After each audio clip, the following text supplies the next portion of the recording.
हमारे विद्यालय पधारे श्रीमद बहादुर जी एवं हमारा समस्त विद्यालय परिवार एवं आज विदा ले रहे कक्षा 8वीं के छात्र छात्राएं एवं विदा ले रहे कक्षा 7वीं के सभी बच्चे। छठवीं, अच्छा कक्षा 6वीं 7वीं, चलो अच्छी बात है कि इस वर्ष से अभी तक तो कक्षा 7वीं ही 8वीं क्लास की विदाई दे रही थी, लेकिन इस वर्ष कुछ कक्षा 6वीं के बच्चों ने भी इस विदाई समारोह में भाग लिया है। चलो उनकी इच्छा थी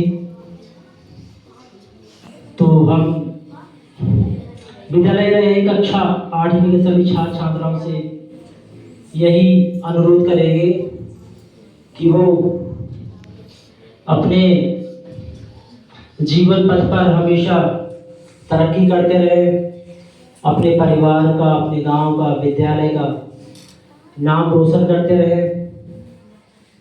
और एक छोटी सी कुछ बातें हैं कक्षा 8वीं के लिए। कुछ खुदा करे तुम्हारी खूबियां तुम्हारे काम आए, खुदा करे तुम्हारी खूबियां तुम्हारे काम आए, हर आने वाले दिन के साथ वे तुम्हें और बेहतर बनाए, हर आने वाले दिन के साथ वे तुम्हें और बेहतर बनाए। बस इतना ही कहेंगे और आगे, बस इतना ही कहेंगे और आगे तुम्हारी तरक्की में मेरी और मेरे विद्यालय परिवार की दुआएं काम आए। तो हम सभी बच्चों से अनुरोध करेंगे कि वो अब एग्जाम का समय बहुत ही नजदीक आ गया है, तो जितना समय हो सके सिर्फ पढ़ाई पर ध्यान दें और परीक्षा फल अच्छा मिले, जिससे हमको भी संतोष हो, आपको भी संतोष हो, पूरा विद्यालय परिवार खुशी में हो। इसी शब्दों के साथ मैं अपनी वाणी को विराम देना चाहता हूँ। जय हिंद।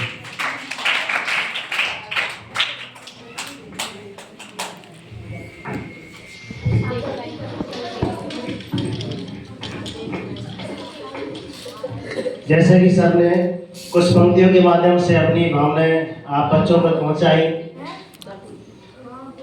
विदाई समारोह में कुछ बातें रह जाती हैं आपके मन में और सामने जो भाव प्रकट करती हैं कि काश ये पल यहीं रुक जाता।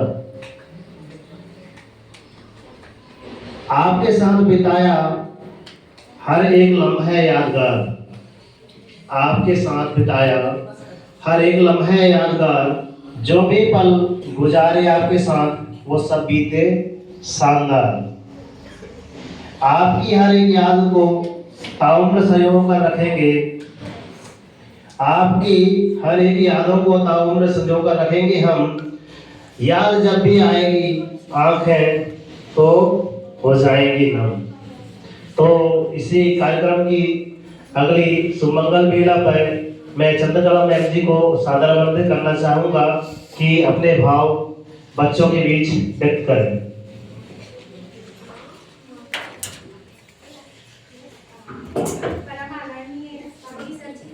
और हमारे और सम्माननीय सभी शिक्षक साथी और प्यारे बच्चों, आज जैसे कि सभी लोग जानते हो कि कक्षा 8वीं के बच्चों की विदाई है और हमारे माध्यमिक विद्यालय के कुछ बच्चों छोड़ के सभी बच्चे सम्मिलित हुए, है ना। और विदाई का मतलब, विदाई के साथ साथ कुछ बातें जुड़ी हैं। विदाई होते जा रहे हो मतलब अब परीक्षा का समय नजदीक आ गया है, तो हमें समय का सदुपयोग करना है। समय इतना बलवान होता है कि यदि समय की हमने समझ कर ली तो रंग राजा बन जाता है और राजा रंग बन जाता है। ये आपने सुना होगा, है ना। इसी से मुझे एक छोटा सा वाक्य याद है स्वामी विवेकानंद जी का। वो एक बार नदी पार कर रहे थे और नदी पार करते हुए नदी के किनारे खड़े, वहाँ एक संत पुरुष आते हैं और वो कहते हैं कि आप ये नदी पार नहीं कर सकते। उन्होंने कहा नहीं भाई, अभी नाव वाला आएगा, नाविक आएगा, तब वो नाव में बैठ के इस नदी को पार कर लेंगे। तो उन्होंने कहा कि मैं इस नदी को 2 मिनट में पार कर सकता हूँ, मुझे इतनी विद्याएं आती हैं। उन्होंने कहा, नदी पार करके गए उस तरफ और जैसे वापस आए, बोले देखो 2 मिनट में मैंने नदी पार कर ली। तो उन्होंने कहा इस विद्या को सीखने में आपको कितना समय लगा? उन्होंने कहा मुझे इस विद्या को सीखने में 12 वर्ष लग गए।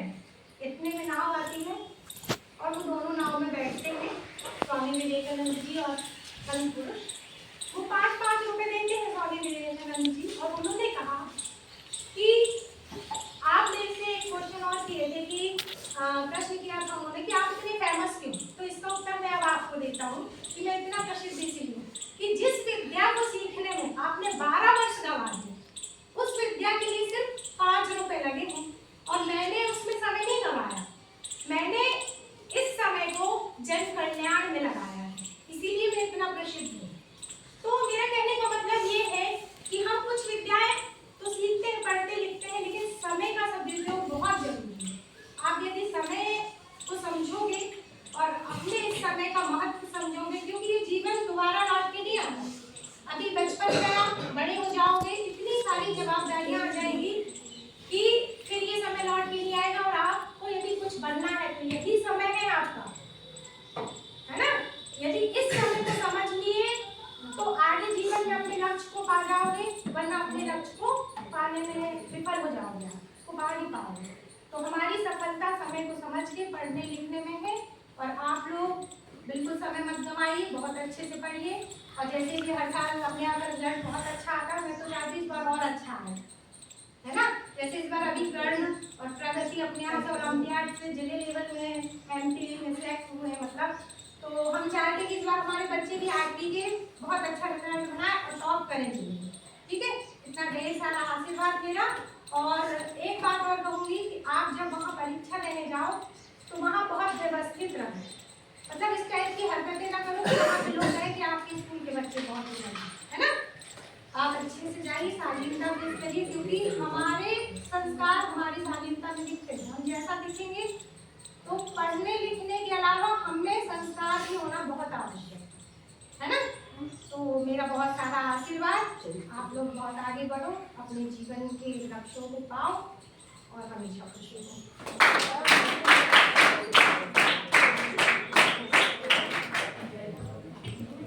चलिए, बहुत बहुत धन्यवाद।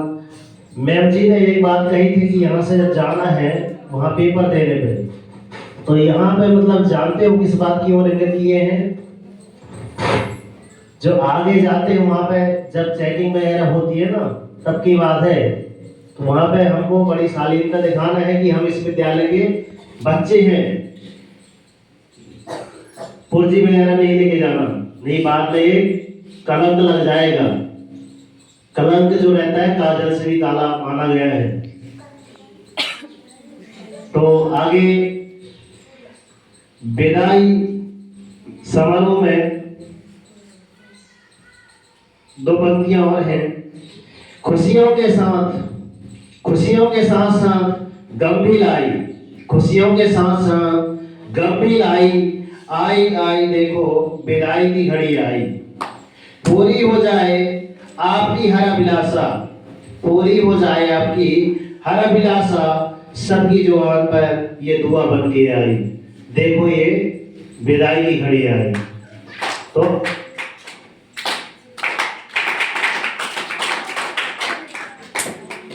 आगे मैं मोनिका मैम को आमंत्रित करना चाहूंगा कि बच्चों के बीच अपनी बातें व्यक्त करें। मोनिका मैम।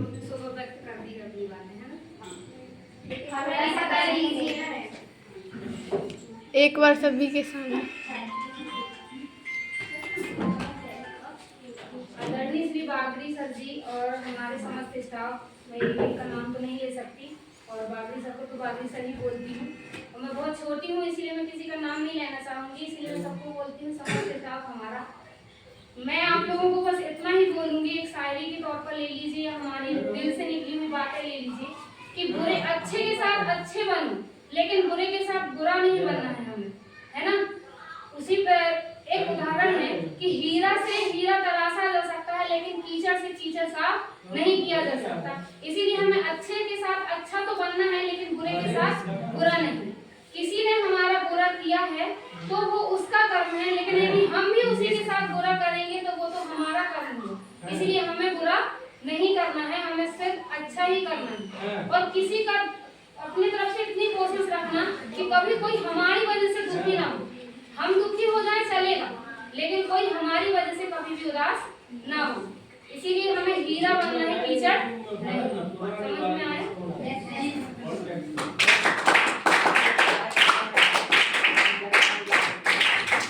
बहुत ही सुंदर बातें।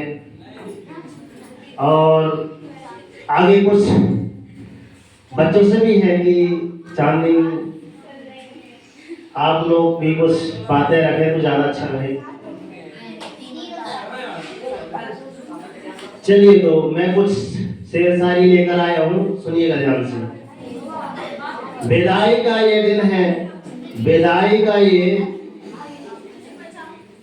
दिन है, माहौल थोड़ा गमगीन, लेकिन दुआ है रब से आप यूं ही हंसते रहो, महकते रहो, सबके दिल में बसते रहो।